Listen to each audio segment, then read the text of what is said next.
obviously جو ہماری constitution ہے کمیشن برائے انسانی حقوق کے زیر اہتمام آن لائن اظہار رائے کی آزادی کے حق کے تحفظ کے عنوان سے اسلام آباد میں اجلاس کا انعقاد کیا گیا۔ اجلاس کا افتتاح کرتے ہوئے digital rights activist Usama Khilji نے کہا ہے کہ حکومت اظہار رائے کی آزادی پر قدغن لگانے کی کوشش کر رہی ہے۔ ہمارا یہی ڈیمانڈ ہے کہ ایسے قوانین نہ بنائے جائیں جس میں ڈس انفارمیشن جسے فیک نیوز کہا جاتا ہے اس پہ آپ جو ہے پینلٹیز ڈالیں یا اس کو ریگولیٹ کرنے کی کوشش کریں، کیونکہ اتنے براڈ اور اتنی وسیع آپ نے ڈیفینیشنز دے دی ہیں کہ ان کا پھر غلط استعمال ہوتا ہے۔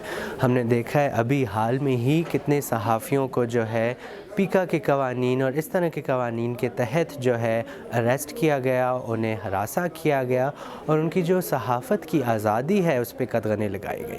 HRCP کے رکن اور صحافی ناصر زیدی نے انسانی حقوق اور صحافتی تنظیموں کو اس معاملے پر مشترکہ جدوجہد کرنے کی ضرورت پر زور دیا ہے۔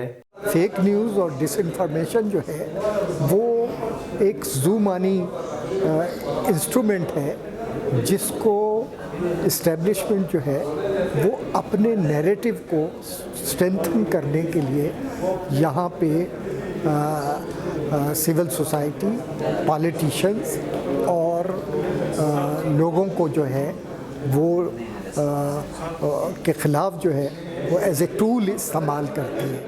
انٹرنیٹ شٹ ڈاؤن بیسیکلی جو ہوا ہے، جس کی کوئی قانون نہیں ہے، اس سے سیاسی اور معاشی نقصانات ہوئے ہیں۔ صرف 8 فروری کو جو انٹرنیٹ ڈاؤن ہوا اس کے نتیجے میں انتخابات کے اوپر سوالیہ نشان کھڑا ہو گیا، اور اس سوالیہ نشان کی وجہ سے ملک ایک سیاسی بحران میں ہے۔ اور جب ایک سیاسی جماعت نے لوگوں تک پہنچنے کے لیے انٹرنیٹ کا سہارا لیا اور ریاست نے انٹرنیٹ بند کر دیا تو اکانومی، بینکنگ اور تعلیم کو بے تحاشا نقصان ہوا۔ تو یہ اس پر غور کرنا ہوگا اور ریاست کی یہ منمانی ختم کرنی ہوگی۔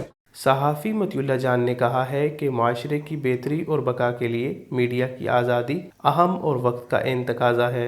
میرے خیال میں یہ ضروری ہے کہ ججز کے ساتھ ہم اس حوالے سے ایک ایکیڈیمک ماحول کے اندر، نہ کہ یہ کہ عدالت میں، ایک ایکیڈیمک ماحول کے اندر ورک شاپس میں، سیمینارز میں میڈیا کا اور میڈیا لاء ایکسپرٹس کا ججز کے ساتھ ایک انٹریکشن ہونا چاہیے۔ Human rights commission of Pakistan کی شریک چیئرپرسن منیزہ جہانگیر سمجھتی ہیں کہ ریاست آزادی صحافت کے حوالے سے کیے گئے اپنے وعدوں کو نبھانے میں ابھی تک مکمل ناکام رہی ہے۔